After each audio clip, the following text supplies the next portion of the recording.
Notre voix, notre vote. L'émission qui, à l'occasion des élections de 2024, va à la rencontre des candidats. Nous vous invitons à suivre les interviews de Belgaï pour être encore mieux informés avant votre vote.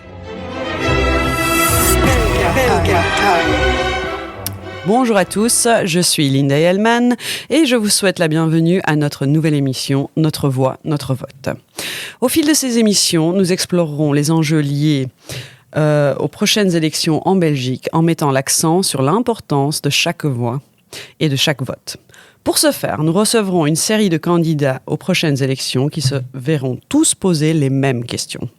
Afin de nous aligner sur notre règlement d'ordre intérieur, cette émission et celles qui suivront dans le cadre des débats électoraux, Belgaï Radio veille de près à ce que ces dernières soient équilibrées en termes de représentation des différentes tendances idéologiques, philosophiques et politiques. C'est pourquoi nous invitons nos auditeurs et tout autre candidat potentiel à nous rejoindre librement sur les ondes de la radio. Par contre, les partis liberticides ne trouveront sur notre antenne aucun accès. Voilà pour cette petite introduction et maintenant je me tourne vers notre premier invité, Nicolas Tavitian, qui se présente sur la liste écolo au numéro 48 aux élections régionales à Bruxelles. Bonjour Nicolas. Bonjour Linda, merci de m'accueillir. Mais merci à toi d'avoir répondu à notre invitation. Je suis le premier sur notre vote, notre voix. Exactement. Et tu seras suivi bientôt de près par d'autres candidats. Alors, on va passer tout de suite aux questions. La première question, pouvez-vous nous parler un peu de votre parcours personnel et professionnel ? Et avec grand plaisir, mais comme voilà, j'ai pas 20 ans, il y a quelques années, donc je vais essayer d'abréger. J'ai travaillé beaucoup avec les institutions européennes pour les encourager à changer leur politique, justement. Donc j'ai une certaine expérience en politique. Mais il s'agissait donc pas de partis politiques, mais d'ONG qui faisaient du lobbying auprès des institutions européennes. Donc j'ai beaucoup travaillé dans l'environnement et puis j'ai beaucoup travaillé en rapport avec l'Arménie et la diaspora arménienne. Donc là aussi, on essayait d'expliquer les tenants et les aboutissants aux institutions européennes et de leur proposer de meilleures politiques. Voilà, c'est un petit peu ça. Par ailleurs, je suis écologiste de toujours. Voilà. La preuve est qu'il est venu à vélo en plein mois de mai. Qu'est-ce qui vous a motivé à vous présenter aux élections belges ?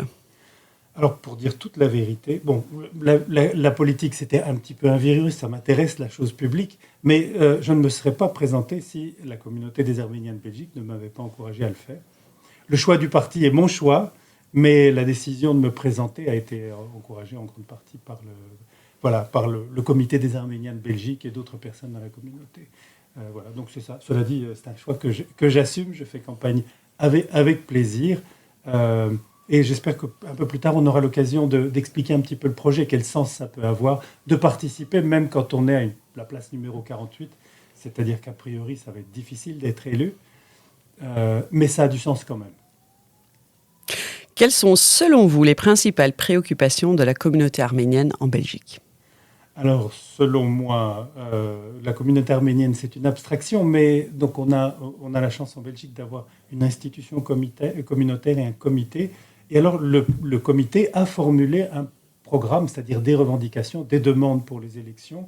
Et alors, pour faire bref, ça porte évidemment sur les questions de sécurité, que la Belgique pèse de tout son poids, en particulier dans les institutions internationales dont elle est membre, en faveur de la paix, de la sécurité, des droits des Arméniens du Karabakh, etc.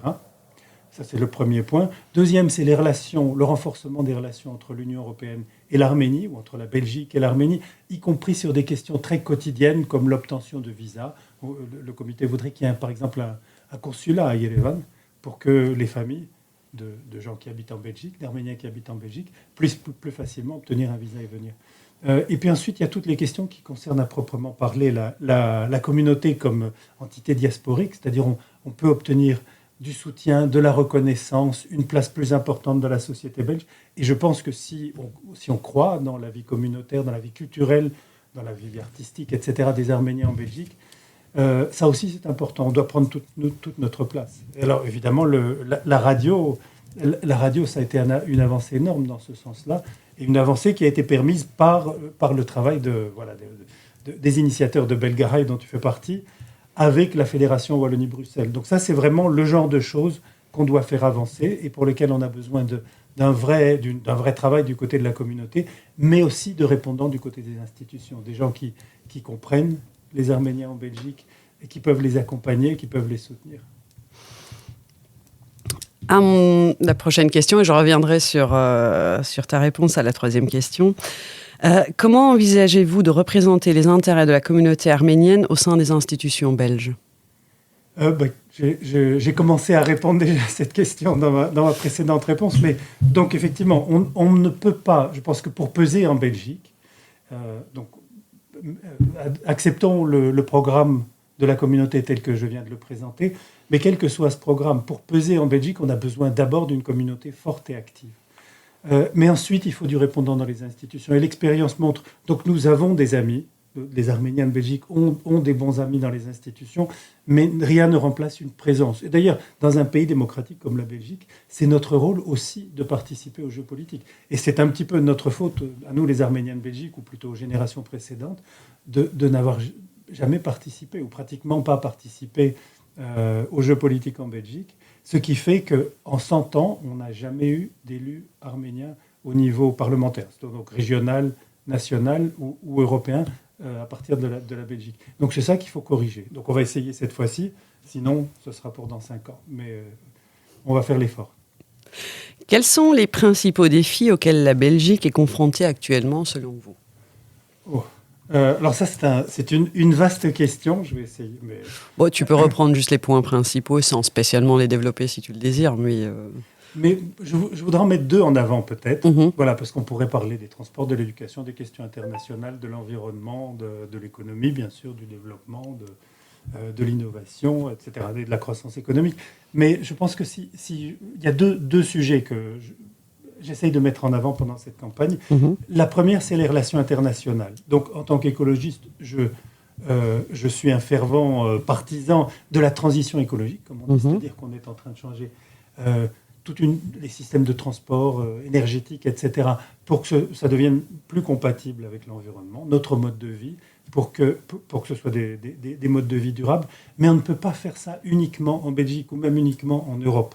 On doit faire alliance à l'extérieur de l'Europe avec des pays, avec des cultures, avec des civilisations, avec des peuples qui veulent aussi aller dans ce sens. Il y en a beaucoup dans le monde. Or, notre politique étrangère, jusqu'à ce jour, reste une politique étrangère complètement à l'ancienne, c'est-à-dire d'un cynisme absolu, qui ne tient absolument pas compte des projets des pays avec lesquels nous avons des accords. Et il n'est pas nécessaire... Enfin, le partenariat entre l'Union européenne et l'Azerbaïdjan ou la Turquie sont des exemples manifestes. Donc l'Azerbaïdjan est un pays qui ne souscrit absolument pas au projet de transition écologique, ou de société démocratique, ou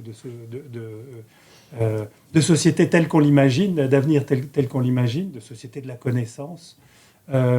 Et pourtant, l'Union européenne a un partenariat très étroit avec ce pays-là en particulier et ne cherche pas à s'en dégager.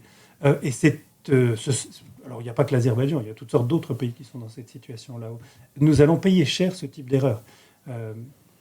Voilà. Donc la question de la politique étrangère, et ensuite les diasporas, mais peut-être qu'à l'occasion d'une autre question, on aura l'occasion de parler des diasporas en Belgique. Je crois aussi que c'est une question très importante et qui a été mal abordée dans le passé.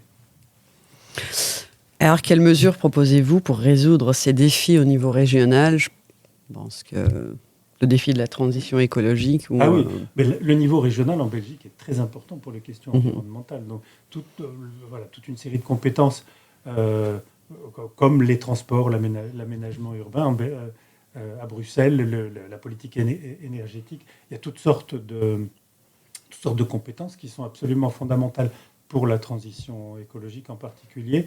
Alors, si on parle... De mesures... Si vous vouliez faire référence aux questions internationales, c'est-à-dire au rôle de Bruxelles dans les questions internationales... Dans les relations internationales en termes de transition écologique. Oui. Alors, en ce qui concerne les relations internationales, on se trouve dans une situation où tout le monde est incompétent. C'est-à-dire tout le monde est incompétent, non pas au sens de de leur capacité intellectuelle, mais au sens de leur droit à agir au niveau de l'Europe. Puisque, bon, la région va vous dire, oui, écoutez, nous, on est juste la région bruxelloise, on s'occupe des relations commerciales avec l'étranger, mais sinon, la politique étrangère, c'est pas nous. Le fédéral va dire, écoutez, le Caucase ou le Moyen-Orient, etc., nous, on s'aligne sur l'Europe. Mais concrètement, quelles mesures proposeriez-vous si, par exemple, vous étiez élu ? Un exemple de mesure, puisqu'on parle d'Azerbaïdjan, voilà, la région bruxelloise, par exemple, et les communes sont investisseurs dans le pipeline qui vient d'Azerbaïdjan. Donc une mesure, si on veut être très concret, se désengager de ce pipeline, vendre nos parts et voilà, et considérer ce pipeline en particulier comme radioactif. Ok. Voilà. Comment comptez-vous promouvoir la diversité et l'inclusion au sein de la société belge ? Alors voilà une question. Voilà, quand je parlais de diaspora, c'est un petit peu à ça qu'on faisait référence. Alors pour moi, diaspora, c'est pas immigration. Donc il faut faire en sorte que Bruxelles, la Belgique, c'est-à-dire l'Europe, l'Europe moderne, c'est l'Europe de la diversité. Il y a eu beaucoup d'immigration. C'est quoi l'avenir de cette immigration ? Et malheureusement, on ne s'est pas posé la question lorsque tout le monde est arrivé. Donc il faut pouvoir réconcilier les identités d'origine avec le fait qu'on est maintenant en Belgique. La réponse, c'est les diasporas. La diaspora au sens de la diaspora arménienne, ou de la diaspora juive, ou de la diaspora grecque à l'ancienne, de ces anciennes diasporas qui étaient des mondes sociaux, des univers sociaux transnationaux, mais qui s'adaptaient dans chaque pays où ils vivaient, et qui, dans le cas des Arméniens, on le fait encore, qui s'adaptent au pays. Et donc, personne en Belgique, quand on parle des problèmes d'immigration, ne fait référence aux Arméniens, aux Araméens ou à toutes sortes d'autres populations. Et il y a toutes sortes d'approches qu'il faudrait changer en matière de politique vis-à-vis des diasporas, mais une en particulier, c'est de considérer comme absolument tabou l'interférence d'un pays étranger dans les questions domestiques. C'est-à-dire qu'il s'agisse de la reconnaissance des cultes, qu'il s'agisse de l'enseignement des langues dans les écoles, tout ça n'a rien à voir ni avec le Maroc, ni avec la Turquie, ni avec aucun autre pays étranger. C'est-à-dire ces décisions doivent être prises au niveau belge, en concertation avec les organisations de la société civile en Belgique.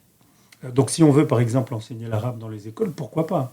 Je pense que c'est une excellente idée, mais c'est une initiative exclusivement belge. Et c'est vrai donc pour les cultes aussi. Alors pour les cultes, effectivement, les églises ou le culte musulman, c'est vrai que ce sont des organismes transnationaux, mais il faut développer ça. Il faut développer une approche de la religion qui est spécifique à la Belgique. Donc des gens qui enseignent la religion, par exemple, dans les écoles ou dans les églises, les mosquées, etc., en français. Et d'une manière qui est parfaitement adaptée à la manière de vivre et de penser en Belgique. Voilà. Aux valeurs, comme on dit en général. C'est clair ? Ma réponse est claire. Mais si je relis cette réponse à la réponse que vous avez faite à la troisième question, les principales préoccupations de la communauté arménienne en Belgique, vous avez beaucoup parlé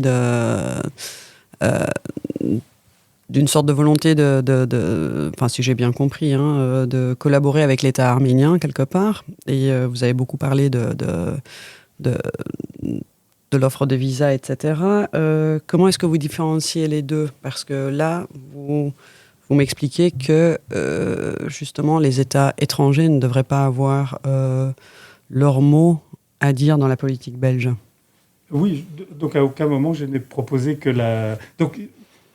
sur la gestion de la politique des diasporas, on parle de questions comme l'enseignement, les langues, la culture, les religions.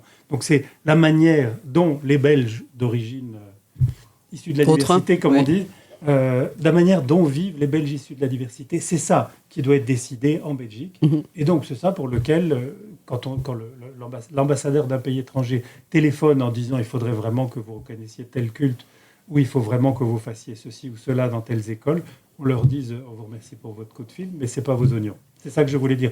Mais ça ne veut pas dire que nous, citoyens belges, ne pouvons pas faire la promotion, ne pouvons pas aider à résoudre des problèmes au niveau des relations commerciales entre la Belgique et l'Arménie, par exemple, ou n'importe quel autre pays, au niveau de l'obtention de visas. Ça, ce sont des problèmes très, très pratiques, et le renforcement des relations que nous souhaitions, nous, citoyens belges, souhaitions le renforcement de ces relations, est également parfaitement légitime. Mais alors, on passe à la question suivante sur votre point de vue sur les politiques migratoires en Belgique, et comment pensez-vous qu'elles pourraient être améliorées ? Alors, donc, par rapport à la diversité, j'ai déjà expliqué comment je pensais. Migratoire générale. Migratoire, c'est-à-dire, est-ce qu'on veut que les migrations se poursuivent ? Est-ce qu'on encourage l'immigration ? Comment gérer l'immigration ? Mais comment gérer l'immigration ? Il y a deux problèmes différents. Il y a la politique d'immigration et il y a la politique vis-à-vis des réfugiés. Vis-à-vis des réfugiés, je pense qu'il faut simplement suivre le droit international et aussi le droit belge et être très rigoureux par rapport au respect des droits de l'homme. Ce qu'on est de moins en moins en Europe, malheureusement.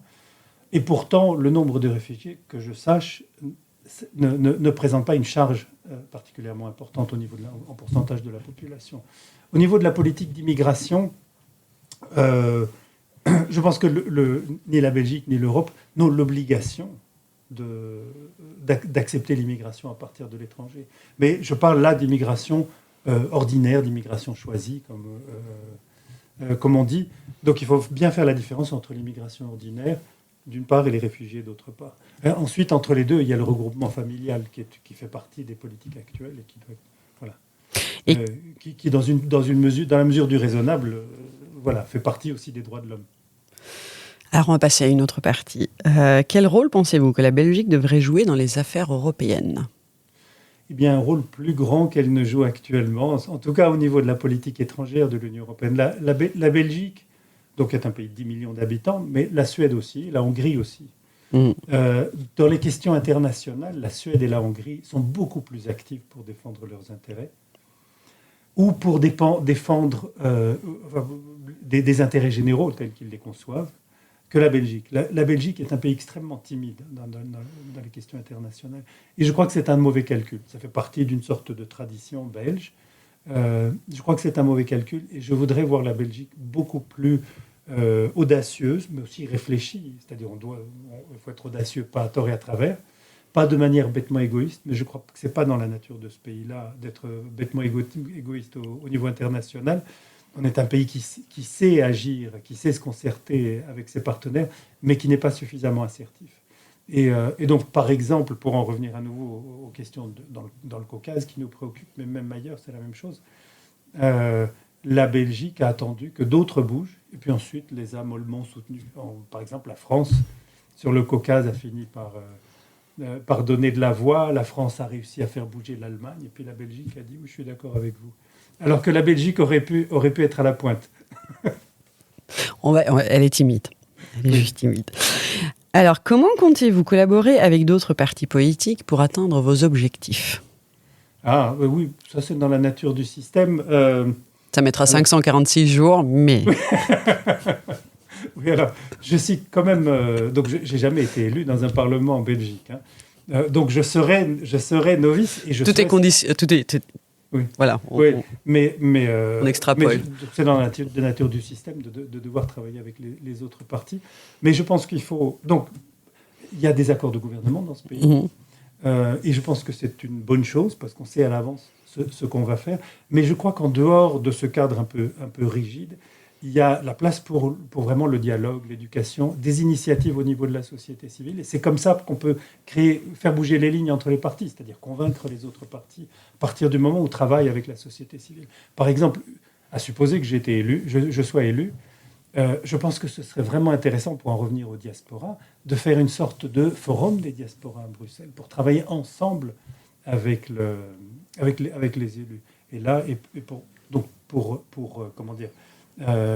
résoudre ensemble, donc société civile et élus et gouvernement, tous les problèmes qui touchent à la diversité à Bruxelles. Une question qui n'était pas prévue. Avec quel parti refuseriez-vous de collaborer ? Comme ça a toujours été. En ce qui concerne Écolo, On ne collabore pas avec les partis extrémistes, c'est-à-dire le Vlaams Belang. Et c'est là qu'est la limite. Super. En quoi votre identité arménienne influe-t-elle sur votre engagement politique ? Eh bien, je crois que c'est assez la suite logique, oui. Je crois que la réponse est assez claire déjà. Beaucoup. C'est-à-dire mon engagement politique pour les écologistes transcende mon identité arménienne. Mais j'ai eu le temps de réfléchir au rapport entre les deux. Et je pense qu'il y a... donc, on me dit souvent que les Arméniens ne votent pas écolo. Et ça m'a surpris. Parce que la personne qui m'a recruté chez les écolos, pas chez Écolo, mais chez les Verts en France à l'époque, parce que j'étais à Paris, c'était l'une des premières personnes à avoir fait une exposition sur le génocide arménien à Paris. Ce n'était pas à la mode à l'époque, personne n'était au courant. Et sa femme était arménienne. Donc pour moi, les deux ont toujours allé ensemble. Et en plus, les écologistes, c'est la défense des faibles, des opprimés, ce genre de choses-là. La défense des victimes, on va dire, c'est pour une société juste.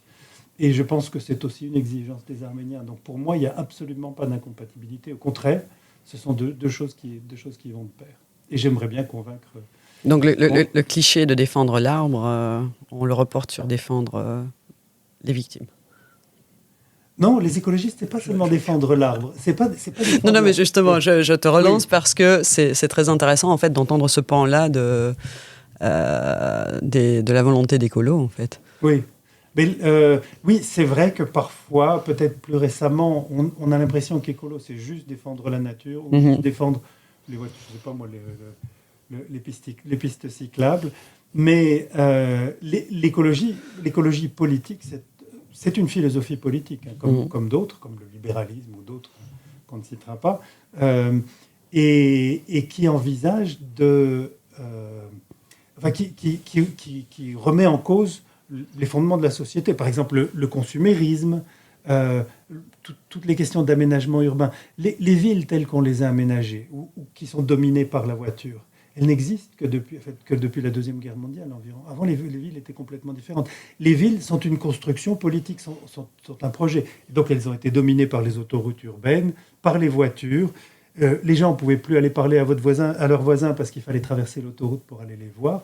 Ça, c'était un projet. Et donc, l'écologie politique, c'est un projet différent. On pense que les voisins doivent pouvoir se parler, que la ville doit être à échelle humaine, qu'on n'est pas obligé de consommer pour être heureux. Voilà. Donc qu'un projet de ce type-là laisse davantage de place à tout le monde, ceux qui sont riches et puis les autres aussi, y compris ceux qui ont peu de revenus. Donc c'est un projet global qui évidemment place quand même le vivant au centre du débat politique. Oui. Alors, on va sortir de l'identité arménienne et vous demander quelles sont vos priorités en matière d'éducation et de formation professionnelle. Voilà une question très, très pointue. Je suis pas spécialiste du sujet, mais une vague idée. Comme il reste pas beaucoup de temps, je vais donner une réponse très courte, mais pour parler en termes d'idées générales, on a besoin. S'il y a une politique qui est fondamentale, c'est bien la politique de l'éducation.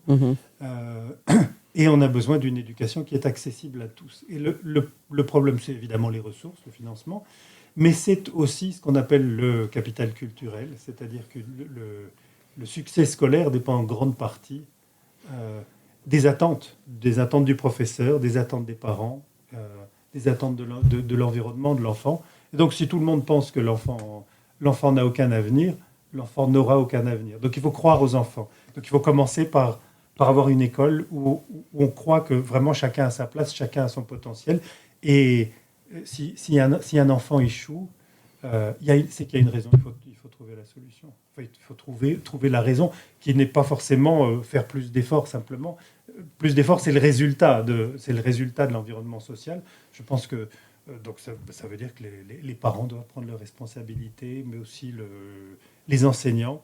Voilà. Donc il y a tout ce niveau un peu psychologique, sociologique autour de l'éducation qui est très important. Donc c'est pas seulement une question de moyens, et c'est pas non plus seulement une question de course de chevaux, de notation, de compétition, de concurrence. Ouais. Alors, comment prévoyez-vous de stimuler l'économie belge et de créer des emplois? Oui. Un peu plus compliqué. Non, Oui. mais qu'est-ce qui... Mais d'une manière générale, le projet des écologistes, c'est de dire l'emploi, l'économie, ce sont toutes ces technologies d'avenir qui sont en développement, en particulier les technologies de la transition, les énergies renouvelables, comment dire, les écolos ont un programme de rénovation urbaine, donc, qui implique une isolation des logements à Bruxelles, rue par rue, par exemple. Ça va faire économiser énormément sur l'énergie, ça va faire sur le prix de l'énergie, sur le coût de l'énergie. Ça va permettre de rénover le parc urbain à Bruxelles. Donc c'est du gagnant-gagnant, ça va créer beaucoup d'emplois. Donc c'est de la transition. Mais là, vous parlez d'un type d'emploi de quel niveau?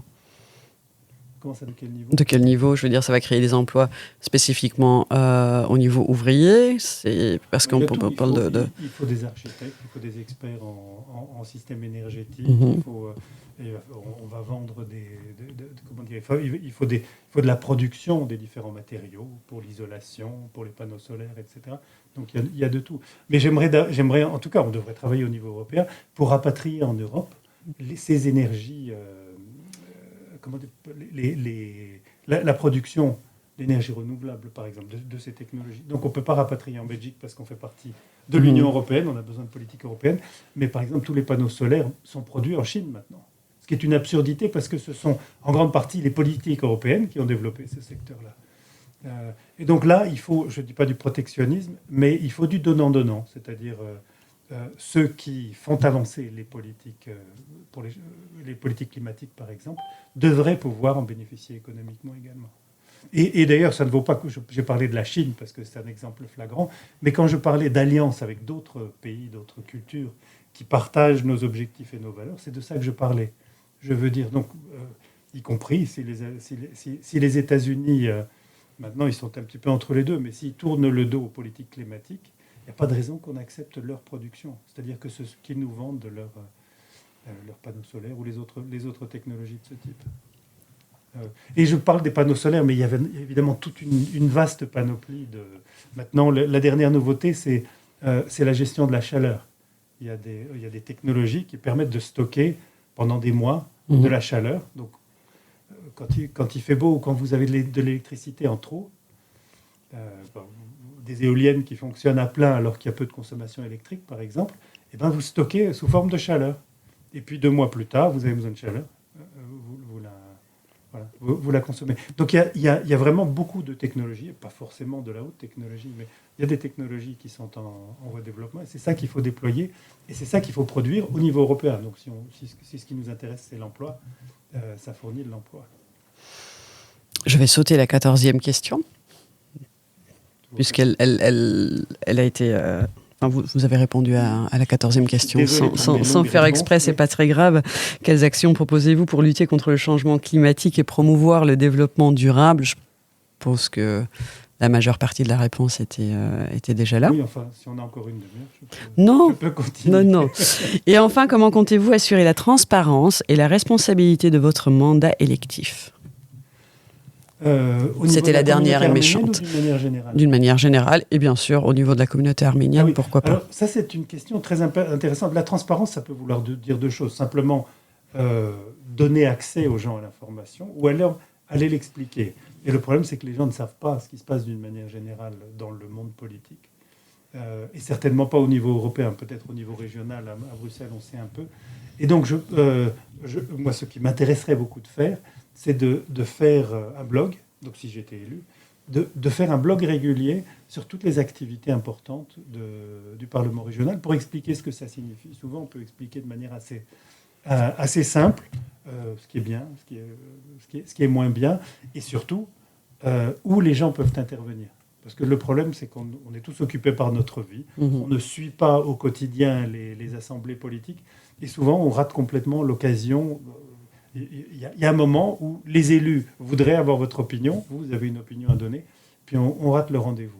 Et donc, avec une meilleure communication, on peut profiter de la dynamique du dialogue entre le citoyen et l'élu. Et je pense que, même si je ne suis pas élu, ça devrait être fait, ce genre de choses-là. Bon, et après le Parlement régional fait déjà des rendez-vous réguliers mensuels sur différentes politiques. Donc ce type de concertation existe déjà, peut être développé. Et par contre, au niveau de la politique, de la communauté arménienne ou d'autres communautés, de groupes spécifiques, je pense que c'est très intéressant de maintenir un dialogue régulier. Et là, même chose, donc un dialogue régulier, de loin en loin, venir expliquer ce qui s'est passé, quelles sont les opportunités, qu'est-ce qu'on pourrait faire à l'avenir.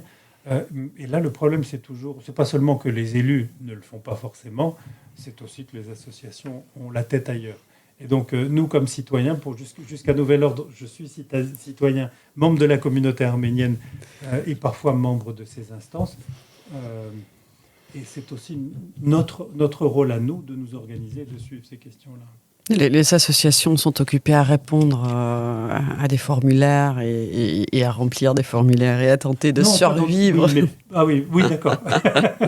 D'accord. Mais moi, je ne parlais pas de formulaire, je parlais de dialogue, de rencontre. Oui. Mais ce qui peut être très, très intéressant, parce qu'à partir du moment où les électeurs vous connaissent, vont avoir beaucoup plus facile à aller voir votre blog et à s'informer beaucoup plus facilement et avoir une espèce de proximité qui va leur permettre de se dire, tiens, je vais appeler Monsieur Tavitian et me tenir informé, peut-être participer, peut-être dans 5 ans, des émules... Des émules, oui. Des émules, oui. Oui, pourront se présenter avec vous. J'espère. Ça, c'est dans l'hypothèse où je serai élu. Mais même si je ne suis pas élu, dans 5 ans, on veut des émules, comme tu dis. Mais il va y en avoir, j'en suis persuadée. Le mot de la fin, est-ce que vous désirez rajouter quelque chose ? Avec grand plaisir. Est-ce que je peux rajouter quelque chose à l'intention de la communauté arménienne, bien sûr. À laquelle tu as fait un peu référence.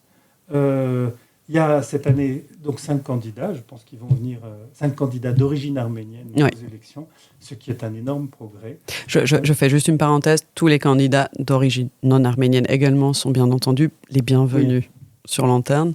Oui, mais je vais en dire un mot. Et donc on a travaillé avec les institutions de la communauté, d'abord pour encourager les gens à être candidats. Comme je dis, c'était pas mon idée d'être candidat. Ensuite, pour essayer de travailler ensemble de telle sorte que, même si on n'a pas d'élus cette fois-ci, c'est un pas vers des élus la prochaine fois, des élus d'origine arménienne la prochaine fois. Je trouve que ça, c'est un projet passionnant, qui en vaut vraiment la peine, et qui peut, alors, si on parle d'émules, qui pourra faire des émules aussi à l'étranger, parce que d'autres pays, à ma connaissance, ne le font pas. Je sais que les Arméniens de France sont très en avance, c'est un autre univers en France, mais si on parle des Pays-Bas, de l'Allemagne, etc., ils n'en sont pas là. Alors effectivement, il y a, en revanche, et ça il faut le dire, il y a toute une série de personnes déjà élues, donc qui sont dans le Parlement régional, dans le Parlement fédéral, dans le Parlement européen, des Belges, qui ont beaucoup aidé les Arméniens dans les dernières années, dans les 4 dernières années. Je pense qu'il faut leur rendre hommage. Il faut penser à eux aussi, bien entendu, au moment où on sera élu. À la limite, même s'ils ne sont pas sur la liste écolo. Donc, rendez-vous aux urnes ce 9 juin prochain. Nicolas Tavitian, donc, qui est candidat écolo, 48e sur la liste des élections régionales à Bruxelles. On vous souhaite bonne chance, bon courage et un très, très, très, très, très beau parcours. Merci beaucoup, Linda. Et si je peux me permettre, si quelqu'un veut me contacter, ce sera avec grand plaisir. Je donne ton numéro tout de suite ? Comme tu veux, mais en tout cas, je suis sur les médias sociaux, c'est comme ça que ça se fait de nos jours. Ok. Je suis sur Instagram, sur Facebook, sur X, enfin voilà, sur tous ces trucs-là. Donc, on pousse nos auditeurs à ne pas hésiter à aller se renseigner, à poser des questions. Je pense que tu es assez interactif, assez actif, oui. Et répondant, et peut-être des étudiants pour les prochaines années. Avec plaisir. Merci beaucoup, Linda. À tout bientôt, merci beaucoup.